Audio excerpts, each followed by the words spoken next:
मातृभूमि न्यूज, मातृभूमि की आवाज, मातृभूमि के लिए। જૂનાગઢ જિલ્લાના કેશોદ ખાતે એડવોકેટની કામગીરી કરતા સિંધી નવયુવક દિવેશ જેઠાણીની આત્મહત્યા કરી હતી। તે મામલે આજરોજ કેશોદ પોલીસ સ્ટેશન ખાતે સિંધી જ્ઞાતિના આગેવાનો સાથે પરિવારના સભ્યોએ મુલાકાત કરી કેશોદ પોલીસને રજૂઆત કરી।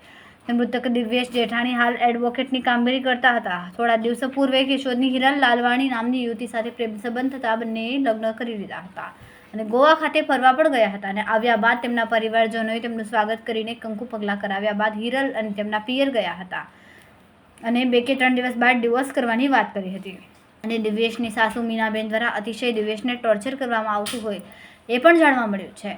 જ્યારે દિવેશે કેશોદના અક્ષયગઢના પાછળના ગેટ નજીક ઝેરી દવા ગટગટાવ્યા પૂર્વ એક હિરલના કહેવા પ્રમાણે સુસાઇડ નોટ પણ લખી હતી અને દિવેશના મૃત્યુ પહેલાં આ સુસાઇડ નોટ હિરલે પોતાના ફોનમાં સેન્ડ કરાવી દીધી હતી। ત્યારે હિરલ દિવેશના પરિવારજનોના જણાવ્યા પ્રમાણે સાથે પણ હતી અને જ્યારે આ ઘટના બની ત્યારબાદ હિરલે દિવેશના પરિવારને જાણ કરવાની જગ્યાએ દિવેશને હોસ્પિટલ લઈ જવાને બદલે મૃતક દિવેશને છોડીને કેશોદ પોલીસ સ્ટેશન દોડી આવી હતી।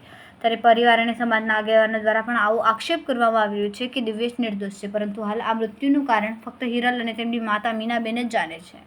માટે દિવેશ જેઠાણીના પરિવારને ન્યાય મળે તે માટે કેશોદ પોલીસને રજૂઆત કરીને મૃતક દિવેશના પરિવારજનો અને કેશોદ સિંધી સમાજના આગેવાનો દ્વારા પહેલી તકે તેમને ન્યાય મળે તે માટે અપીલ કરાઈ હતી। नाम ने શું રજૂઆત? કિશોર કુમાર ઠાકુર રડવાણી, સંત કાનૂન સેવા મંડળનો પ્રમુખ। આ અમારા જે દિવેશભાઈએ આ બનાવ ઘટના કરી છે, આત્મહત્યાની એડવોકેટ દિવેશભાઈ એડવોકેટ હતા, પોતે સમજુ હતા, વ્યવસ્થિત માણસો હતા। એ માણસે આજે આ પગલું પ્રેમ લગ્ન કર્યા પછી ભર્યું એ બહુ અમને દુઃખજનક ભાવના વાત છે અને એ બાબતે અમે પોલીસ સ્ટેશને ફરિયાદ કરવા આવેલા છીએ, જાણ કરવા। આ માટે દિવેશભાઈને પૂરેપૂરો ખાતું ન્યાય આપે એ અમારી અપેક્ષા છે। પૂરેપૂરી આની તપાસ કરવી જોઈએ ખાતાને, અને અમારો સમાજ દિવેશભાઈ સાથે છે, બરાબર, અને દિવેશભાઈને પૂરેપૂરો ન્યાય મળવો જોઈએ। સેવાભાવી હતો, મંદિરનો બધે કામકાજમાં આખી સમાજની સેવા કરતો, સમાજમાં સાથ સહકાર આપતો, સાથે મળીને અમારી સાથે ઊભો રહેતો, બહુ કામનો માણસ હતો, વ્યવસ્થિત છોકરો હતો। આવું પગલું ન ભરવું જોઈએ, પણ એને આ બધું ભર્યું એટલે અમને એવું શંકા છે કે આને ઉપર કોઈ દબાણ કે ટોચચોકર હોવી એ જરૂરી હશે તો જ એને આ પગલું ભર્યું છે। એ માટે અમારા ખાતાને વિનંતી છે કે આની તપાસ પૂરેપૂરી કરે અને અમને આ છોકરાને ન્યાય અપાવે। નામ શું રજૂઆત?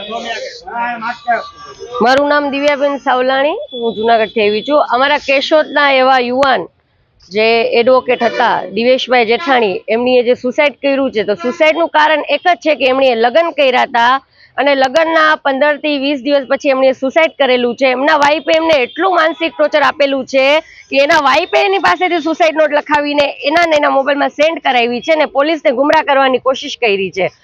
બીજી વાત, જે તે સમયે છોકરાએ જે સુસાઇડ કર્યું છે, જ્યારે એ તડપતો હતો તે સમયે એની વાઈફ એની જોડે જ હતી, એની વાઈફે જ એની પાસેથી આ પગલું ભરાયું છે અને એ છોકરો જ્યારે એ મરવાના હાલતમાં હતો એને દવાખાના લઈ જવાના બદલે પોલીસ ચોકીએ આવી છે। તો જો એ છોકરીને એવું જ હતું કે ભાઈ એને ખબર જ હતી કે આ સુસાઇડ કરવાનો છે કે કર્યું છે, તેના મા બાપને જાણ કરવી એની પહેલી ફરજ હતી, એટલે એ કરવામાં આવી નથી।